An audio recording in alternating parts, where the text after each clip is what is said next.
Okay, so hi everybody, welcome to this session. This is Abhyuday Agarwal. I'm a co-founder and CEO at LawSikho. Today, I'm going to have a conversation with you on how to recognize terrible advice that's actually going around while you're preparing for judiciary. Okay, now here's the trick. I'm not going to tell you specifically, I'm not going to tell you what advice is good, what advice is bad, but I know that there is a lot of advice going around for judiciary prep. How do I know this? Okay, the thing is here that because your own advice or your own method is not giving you, you're not able to stick to it. You're not clear because you don't have your own plan, right? You don't have your own study plan. Now, whenever you want to crack the judiciary, your next best bet is listen to someone else's advice. If you're unable to stick to it, then what will happen? The advice gets reinforced and you start blaming it on yourself that maybe there is something that I don't know, I don't do properly. Maybe I can't stay focused. So I'm going to give you some advice that keeps going around. I can stay in sync with my college studies until I first cover all the subjects that are taught. Okay, what is the challenge or the problem with this advice? Now tell me something from all that you've read about law so far, if you're in first year, second year, third year, whichever year you're in. Is there actually anything that intellectually somebody in the second year, first year cannot grasp? Maybe you would have been able to grasp the law even in class 11. I don't know, it's not being tested.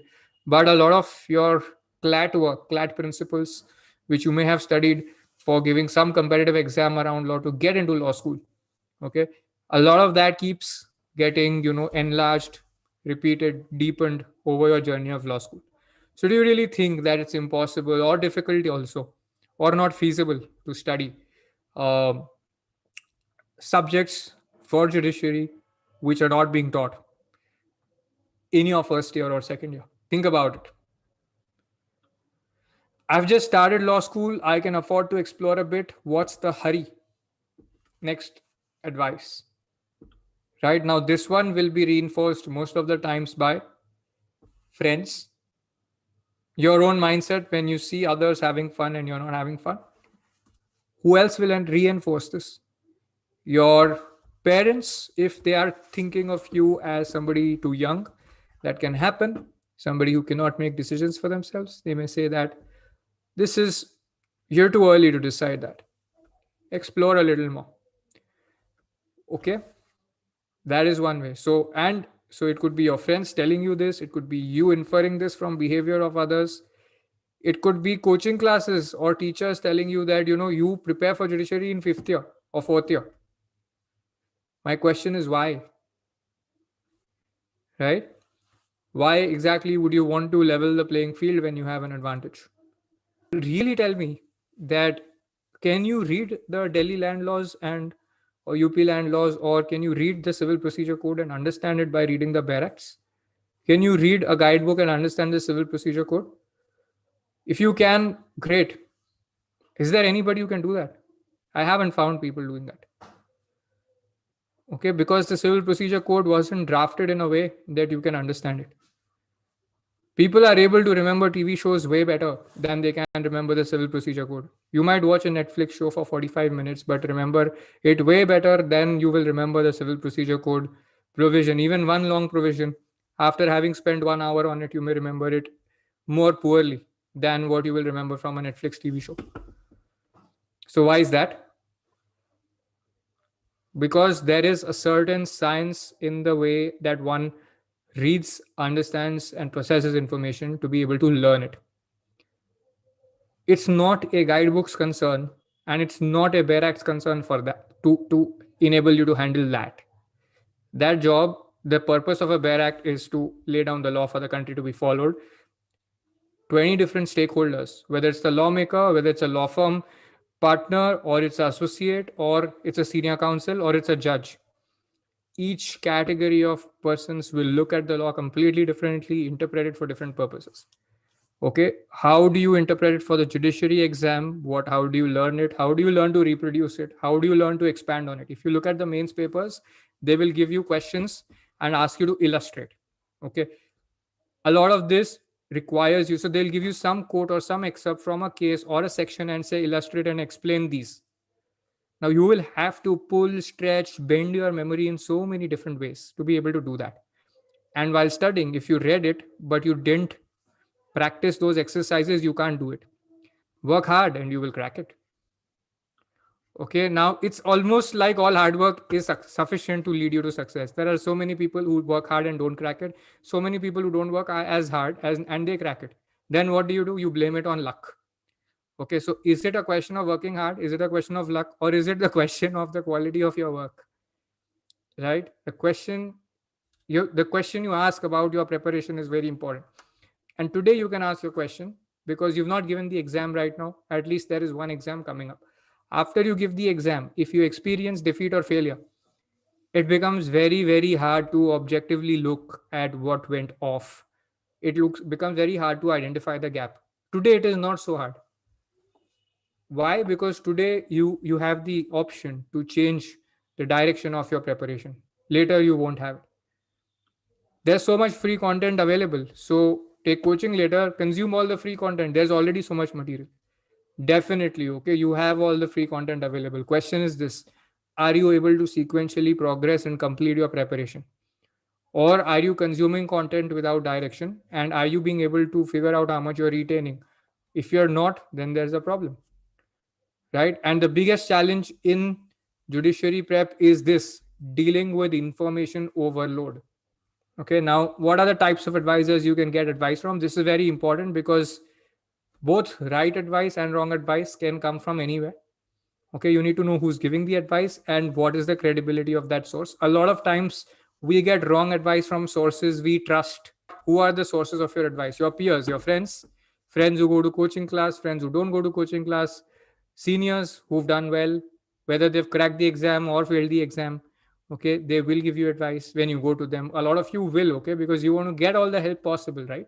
It's a difficult exam. So these are the sources of your advice. Teachers will give you advice because you'll go to them. You'll go to the best teachers who you trust and you'll say, okay, how can I crack the judiciary exam? Some of them will say, I conduct special classes for students in third year or fourth year or fifth year, and I help them revise the judiciary syllabus.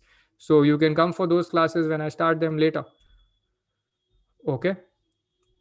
Now, then you can have judiciary coaching classes where you get advice. Okay, first do this, then we'll talk about something else. First clear the prelims, then we'll talk about something else. Right? That can happen.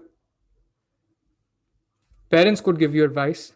They may or may not have cracked the judiciary exam. Someone who cracked the exam in your family could, or somebody senior whom your parents regard highly, you regard highly, your role model, cracked the judiciary exam 30 years back or 20 years back, is telling you, okay, how they prepared, how he or she prepared, how you need to prepare. And that person may have started preparing in fifth year or after graduation, whenever, okay?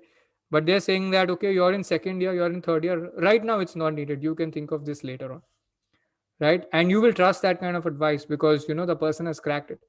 But first, identify the sources and then I'll give you some tools to evaluate that whether that advice will work for you or not, okay? But these are the sources that you will most commonly get advice from. I've written this as your own mind because a lot of times our brain either synthesizes something from a mix of everybody else's advice, peers, teachers, coaches, judiciary coaching classes, parents. You will create a synthesis of all of their advices, or you will think on your own that I have been a hard worker, I crack challenges, I do everything, so I'm going to do this on your own. So your own mind helps you based on your prior preferences in selecting which is the best advice. Okay, no problem with that, but I'm just going to give you a few tools to evaluate which advice would work. All advice that you get should reduce your future risk, even if today it makes your life more difficult. Okay, what does this mean? See, in a difficult exam, you want all the difficulty to come to you now. You want the difficulty today rather than tomorrow. So any advice where you're asking a question about how should I handle this difficulty and you're being told that you can handle it later is probably not the best idea. 1 second, I'm getting a call which I need to cancel. Yeah, right. Every advice that is, so you have to see that is this going to reduce my future risk? In most cases, that advice is going to make your life more difficult in the sense you will have more work to do now. Like the suggestion I give you on backup options, I always say that create a backup, create a private sector backup, but start preparing early and prepare doubly. Like if you're doing 6 hours of judiciary prep, 1.5 hour towards your private sector backup. So what is that doing? That is giving you 7.5 hours of work. What do a lot of people do when they want to prepare? They say, okay, I'm giving 4 hours to judiciary, one hour for private sector also. Okay, now what happens is that their judiciary prep gets compromised because of their backup. And sometimes their backup is also not wholeheartedly invested in. But I'm going to say wholeheartedly invest into both. So do additional work. Okay. So this has to be important that, your life may get more, there'll be a higher standard in your life, but that would be in a direction which reduces your long-term risk. No advice needs to postpone your action in the long term. So any advice that says that doesn't give you either a clear implementability. What is implementability? I should be able to implement something. You ask me, okay, how do I start preparing for mains? Okay, now I say, okay, it'll happen. It's not a problem. Do this. You'll be cracking it. You can start it next year. Your action is postponed. Now there are 3-4 quick problems that happen with this thing. Your action gets postponed. Your life becomes comfortable. Good advice here in a competitive exam. I'm not sure. It should not never make you comfortable. Okay. It should not kill you, but it should definitely go to the end of what is possible, right? So what would a killing you advice mean? If I say sleep 5 hours a day and study 17 hours, that is crazy. Okay. But if I say study 14 hours, sleep 8 hours, take break in 2 hours, that is realistic but very hard to do. Okay, that is possible. So advice that either doesn't give you an action point right now. So you are saying, how do I do this? And somebody is saying, Abhi, you don't have to do this. Problem. Somebody is saying that, okay, don't work so much. Instead, you can do it like this, work less. Problem. Okay, of course, you will have to cap the number of hours you work, maybe to 14 hours. Humanly, beyond that might be a little difficult, right? But it should not make your life comfortable.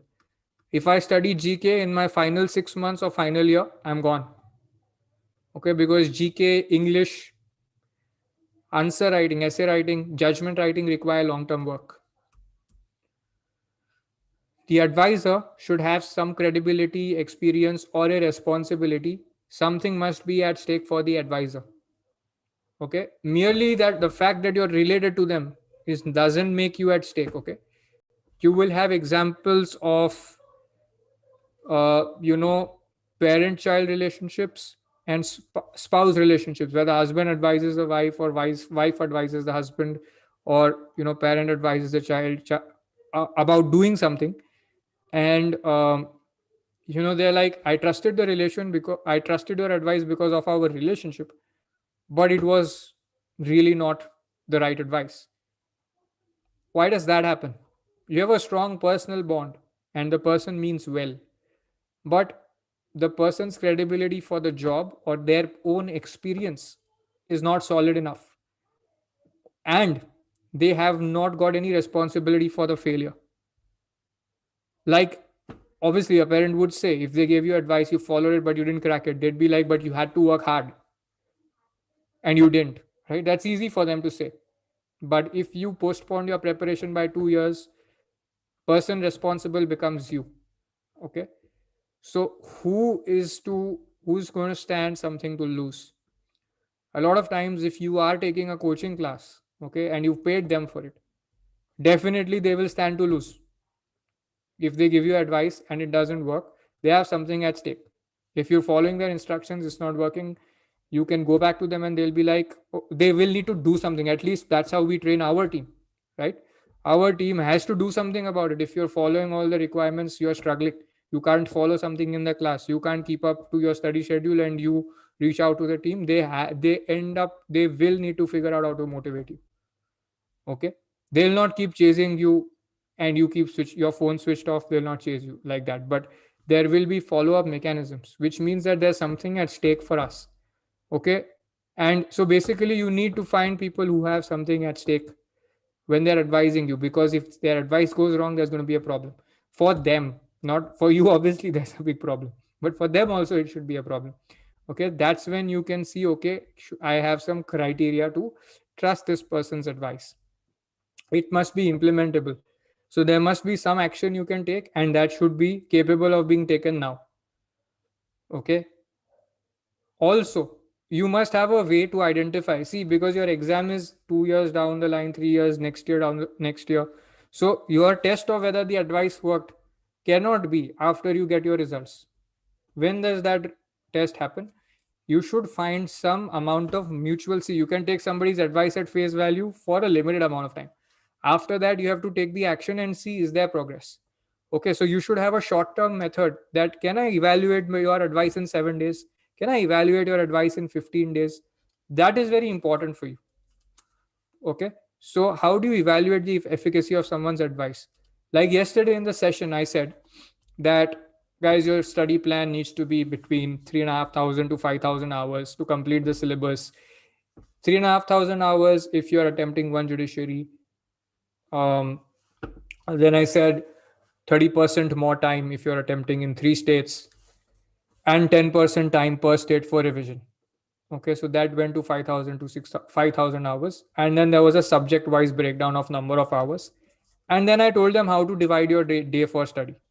And then people asked me, is there a way, like, are you saying that, coaching class can help me only and I can't do it on my own? I said that, see, I'm not going to answer that question. I'm going to give you some tasks to perform, and you can come to attend my webinars for 6 days. Okay. And there's a workshop that I will have on 14th, and you can come for it. Okay. So what I said to them was that if you do these tasks and you struggle anywhere, then obviously you have a way to discuss with me. But here are the tasks to do. And they got a task. They got a task of preparing a study plan, choosing the states they will attempt the exam for, and to implement one. And I showed them a model study plan. You can also see that webinar to see how to create your own study plan and practice it for a week, because on 14th we will review that and we will give you an actionable roadmap. Okay, so for those of you who are watching us on YouTube, you will have the link in the description and on the chat right now.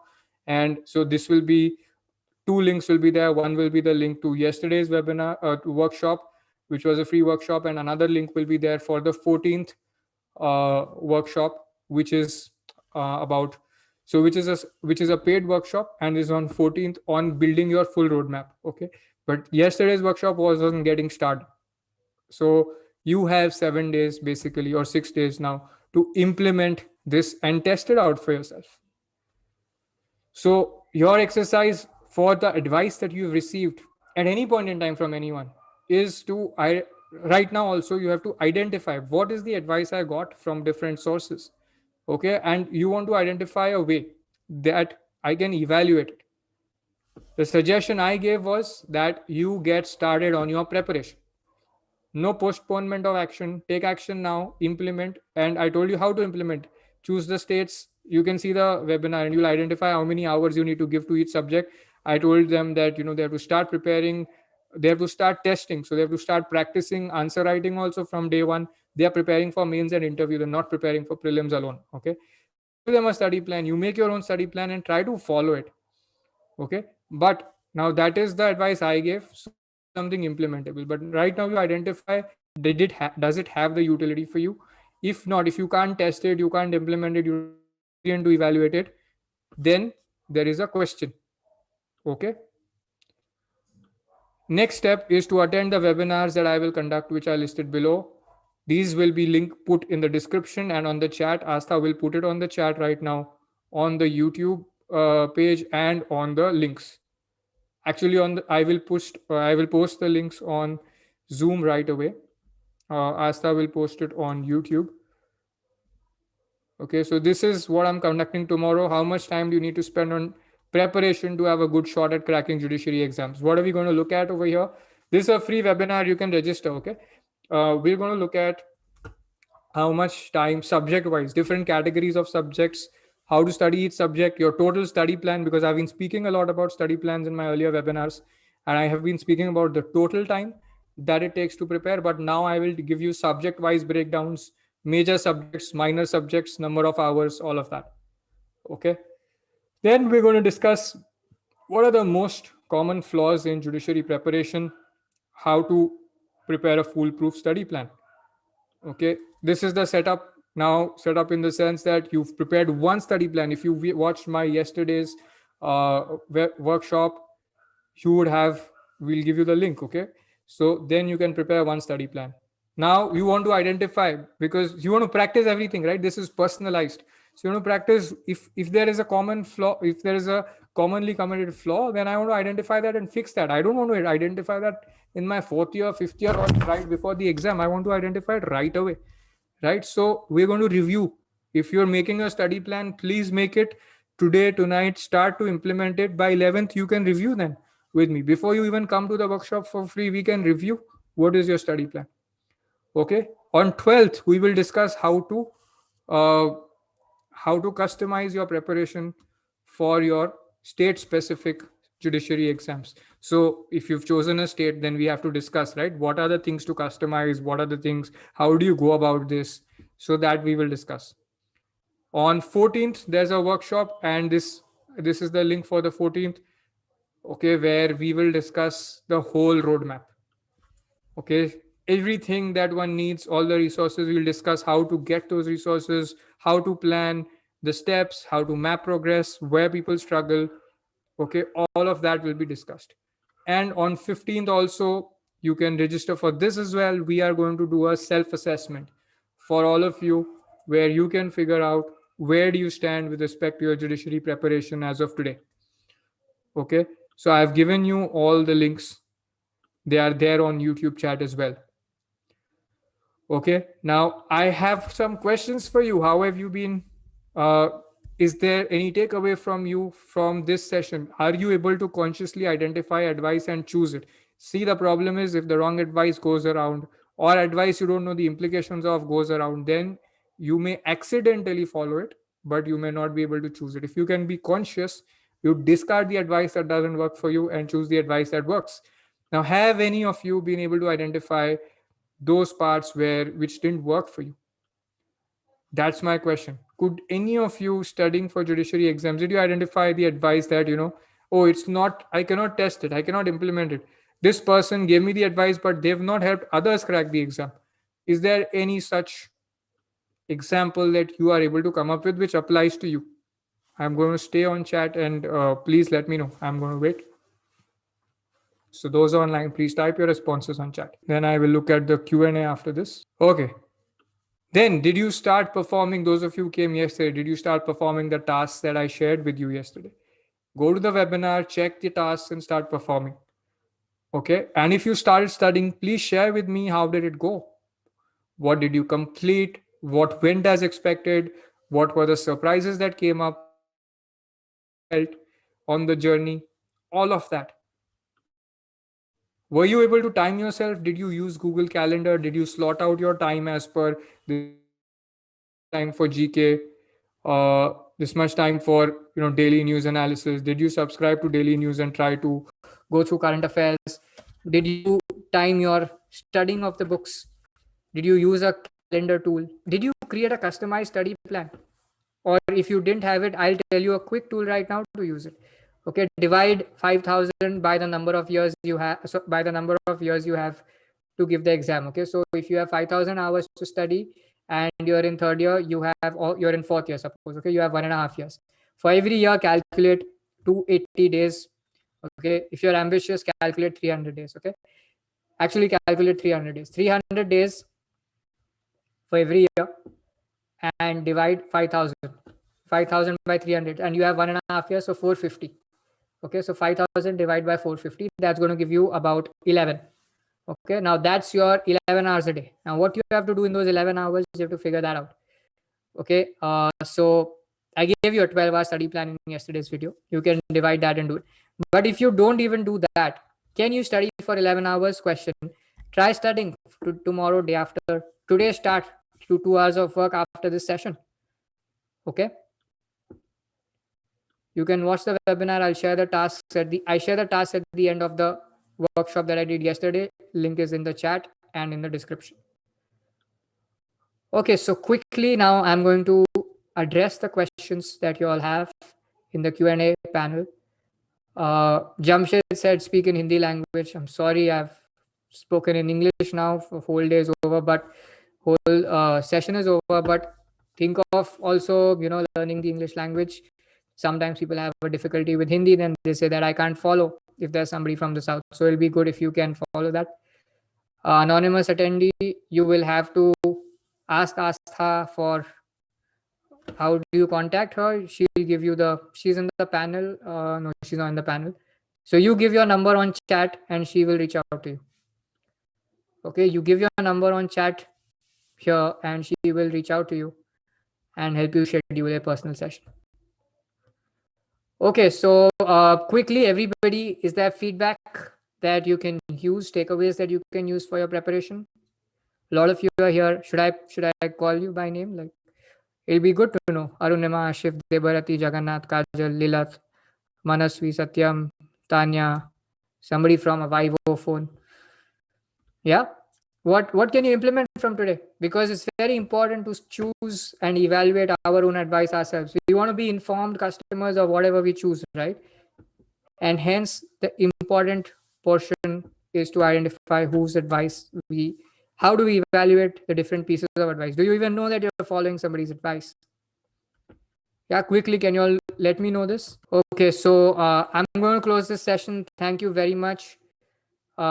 Keep studying as per a plan. Try to make your own plan. This is the time we experiment. These 6 days we experiment, okay, so that you minimize the risks of okay. All the best. Cheers. Have a great evening.